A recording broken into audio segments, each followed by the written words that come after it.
వేప పుల్ల మనం బ్రష్గా వాడచ్చా? మరి ఇదివరకు మన తాతలు ముత్తాతలు వాళ్ళందరూ కూడా వాడారు కదా. అప్పుడు ఆహారపు అలవాట్లు వేరు, ఇప్పుడు ఆహారపు అలవాట్లు వేరు. వాళ్ళు ఎప్పుడో సంవత్సరానికి ఒకసారి ఏదో స్వీట్ తినకుండేది, అంటే అరిసెలనో లేకపోతే ఏదో సంవత్సరానికి ఒకసారి ఏదో పండగకో వాళ్ళు స్వీట్లు చేసుకునేవారు. ఇప్పుడు మనం అలా కాదు కదా.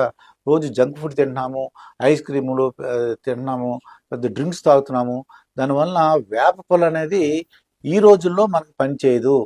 మరి చక్కటి సాఫ్ట్ బ్రష్ తీసుకుని ఆ బ్రష్ తీసుకుని మనం పళ్ళని క్లీన్ చేసుకోవాలండి. క్లీన్ చేసే పద్ధతి ఉంది.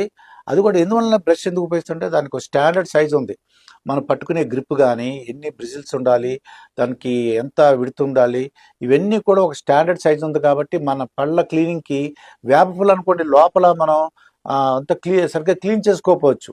అదే బ్రష్ అనుకోండి, ఇది పర్ఫెక్ట్గా సైంటిఫిక్గా అది ఒక ప్లాన్ చేసినటువంటి బ్రష్